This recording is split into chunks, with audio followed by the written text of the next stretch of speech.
On January 7, 2026, a mother of 3 was shot and killed by an ICE agent in Minneapolis, Minnesota. The shooting resulted in nationwide protests and local government officials demanding the withdrawal of ICE from the city. ICE agents, along with Border Control, are creating chaos. End this occupation. While Donald Trump and Stephen Miller falsely declared that ICE agents have total immunity. Immunity, you know what immunity, notices? You have immunity, and no one, no city official, no state official, no illegal alien can prevent you from fulfilling your legal obligations and duty. And promised thousands more ICE troops in the streets. Here's the complete story of what happened and the response. Renee Good was a 37-year-old mother of 3 who had recently moved to Minneapolis from Colorado Springs.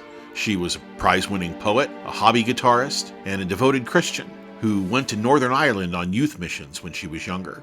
Renee was returning from dropping her 6-year-old daughter off at school when she stopped in a neighborhood to observe ICE's activity. Renee was then approached by ICE agent Jonathan Ross and multiple unidentified ICE officers. A verbal back and forth ensues between Renee, bystanders, and the ICE agents before Renee Good was instructed by ICE officers to leave the area. Renee replies with, "That's fine, dude. I'm not mad at you." While other agents gave verbal commands, Jonathan Ross was seen circling the vehicle and filming the encounter with his cell phone. In footage captured by his own phone, Ross did not appear to respond verbally to Good when she spoke to him. Renee reverses her car, glances forward, and turns her wheel right, away from where the officer is standing. While this is happening, an agent shouts at Renee to get out of the car, contradicting previous commands from ICE officers for her to leave. As the car slowly starts to accelerate, Jonathan Ross can be seen slightly ahead and to the left of Renee's car. What happens next is horrifying. Jonathan Ross moves from the vehicle while turning his body to draw his firearm and leans over the hood of the car. Ross then fires 1 shot through the windshield before stepping out of the way of the vehicle and firing 2 more shots directly into Renee Good. After Jonathan Ross murdered her, can then be heard calling her "fucking bitch," and entered a Chevy Tahoe before fleeing the scene. The remaining ICE agents locked down the crime scene, refusing to allow anyone to approach, even a doctor who might have been able to help Renee Good. One bystander states, "I'm a physician," to which the ICE agent responds, "I don't care." Can I go check a pulse? No! Back up! Now! I'm a physician! Hey, listen here.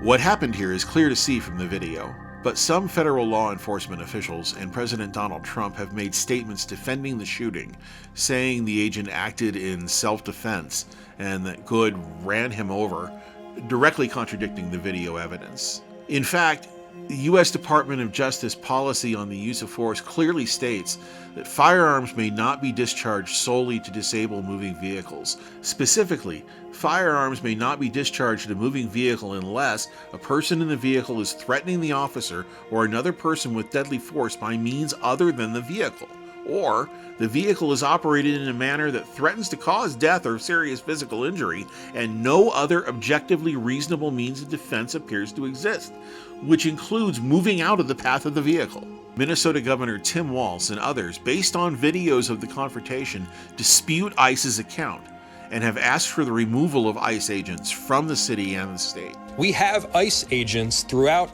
our city and throughout our state who, along with Border Control, are creating chaos. We do not need any further help from the federal government. To Donald Trump and Kristi Noem, you've done enough. Donald Trump and Stephen Miller have instead responded with a surge of ICE forces into Minnesota, falsely claiming that ICE agents have federal immunity in anything they do. You have immunity to perform your duties, and no one, no city official, no state official, no illegal alien, no leftist agitator or domestic insurrectionist can prevent you from fulfilling your legal obligations and duties. Oh shit, he's got his gun. Claims that encourage agents to commit more acts of violence. Get the fuck out the car!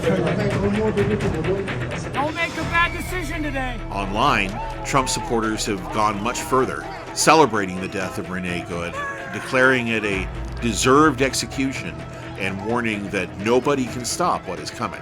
We executed one of you yesterday.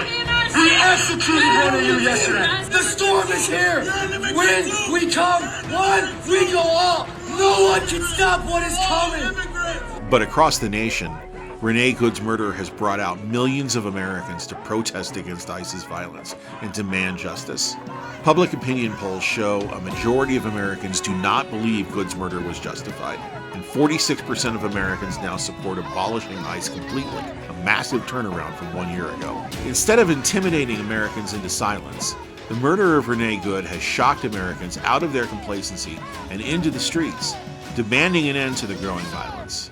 Even those who support the mission of ICE must accept that it is possible for agents to make a mistake, and when that happens, there must be accountability.